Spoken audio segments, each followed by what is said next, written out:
Hey y'all, Lisa here, and I'm a lefty. I think it's time we talk about left-handed fountain pen users. What do you guys think? And as I write, I am what we would call an underwriter because I write under the line. I take the paper and I angle it off. Not everybody is able to do that, but this is how I write.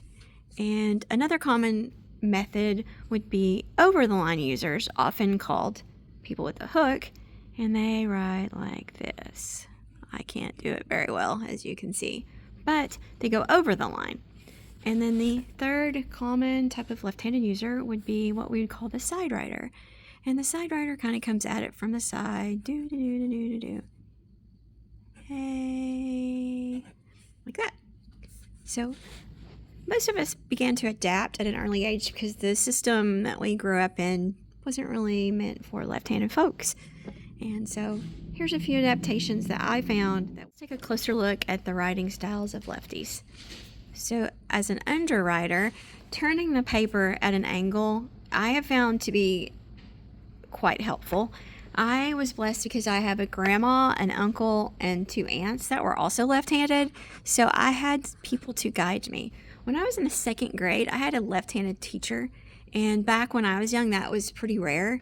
The teachers had actually been trained to use their right hand, and so a lot of them would try to force you to use your right hand even as a left-handed person.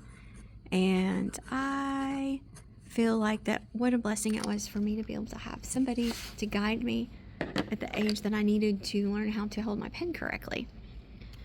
I did have some left-handed friends that wrote like this as the overwriter, and I still do.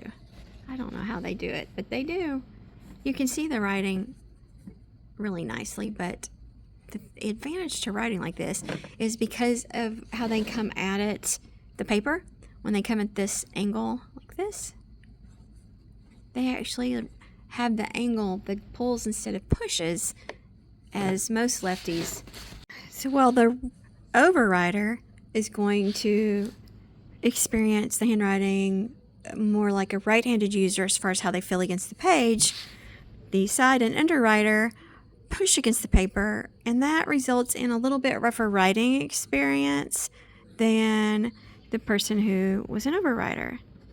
It's more comfortable in the long run for us as lefties to underwrite or side write because we'll have less hand fatigue, but we are pushing against the paper, and that often results in ongoing issues with paper fibers getting caught or an uncomfortable writing experience, and it feels more scratchy when we're writing. Whether it's this way or this way, just don't grip it quite so hard, because when you start to grip really hard, that's when you get hand fatigue, and we don't want that. Here we go. And again, this is a Midori cotton notebook. Well, it's a notepad. You can see all my scribbles that I created while I was playing around. So whether you're a lefty that is an overwriter, a side writer, an underwriter, there is a fountain pen that will work for you. The key ingredient is going to be making sure that you choose ink that dries quickly and paper that is fairly absorbent but also doesn't allow feathering or bleed through. So I just feel like that there's plenty of lefties that are fountain pen users out there. Let me know if you're one of them and what pen works best for your writing. A notebook that I have found that works really well as a lefty is the Endless Regalia paper. It's got a texture to it. It's nice and thick. I'll show you some of the writing that we've been doing in it. There's no bleeding or feathering happening in this notebook. Dry times are fairly quick, which is kind of handy as a lefty. And you can see that the sheen shows up on this paper. When there's a sheening ink, it still sheens. And not every brand will work that well. This one did. This is not actually my handwriting, though, just so y'all know. This is one of the employees. We were just goofing off in this notebook. But I wanted you guys to see how they work and how well it holds up. I have this one because we received it a little bit damaged, so give us a chance to play with it. I like that the Endless also has a pocket at the back for those people who like to use stickers or need storage spots. This is kind of cool. Oh yeah. The nib is not necessarily the biggest issue. We kind of have a trifecta when it comes to being left-handed and finding what works for us. I love playing with colors, so inks are a priority for me, but I have to choose my inks carefully. I can't typically choose what we call a super wet ink because those inks take longer to dry, and therefore I'm more likely to run over it with my hand, even as an underwriter. Lamy is one of the common brands that I consider to be on the drier side, and they work well as a left-hander. J. Urban, another option that I have found that works really well. The ink does dry fairly quickly, and they have a variety of colors. Ink Institute, another option. Not all of their inks are dry, but a lot of them. And Ink Institute has some really cool colors and some cool names.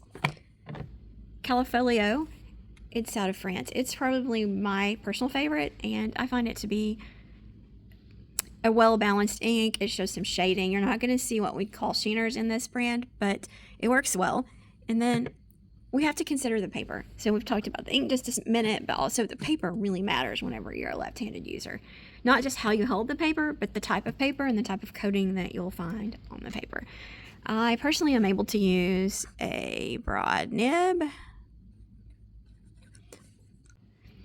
or I can use the Japanese fine nib. This one is a Nagasawa exclusive, and I have put in this a Califolio ink, so you can see, I stop tilting, that this really works well for me. And again, this one's a fine nib. This Kaweco was a broad nib, and we can go anything in between. I have a medium. This is almost out of ink. This medium in the TWSBI, and I really like how it works as well. But it's not for everyone based on your handwriting size. And again, I turn the paper. I tilt it at an angle, and I find that works best for me to help me stay right on the line when I need to. This particular notebook that I'm using happens to be the Midori cotton notebook, and I find that the top bound, but the paper turned sideways, works just as well as the vertical. Left. Right. I really like this caffeinated notebook from Paper Baristas. We carry quite a few of their papers, and you can see they do this really cool. It's lined on half and dot on half, and this allows us to just kind of create what we want. So we can do a little bit of art here, a little bit of doodling, but keep our task list going as well. And again, that was the Paper Baristas, and this one's called the caffeinated notebook, and I tend to do better with the verticals. We have this sketch note from Leuchtturm. This is done with 120 GSM paper, and so this one is really made for art, but they do make line, dot, graph, and blank notebooks and the A5. My fellow lefties in the fountain pen community also find these stenographer notebooks to work really well. I think that the top bound with this wire is kind of handy. This particular one is a graph pattern, but you can get the lined or the classic where it has the line down the middle. And I did not grab one, but I really like these life notebooks. We also have Apica, Apica.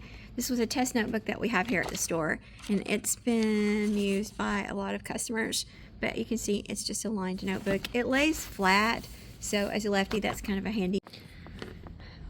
Whether you're an overwriter, underwriter, side writer, or you vary your handwriting style as a lefty, there's not a nib that you can't use given the right circumstances. So just find the paper that works best for you that's nice and absorbent, find a dry ink or something that's not quite as wet, and you'll be able to use whichever nib makes you happy, and you can write to your heart's content.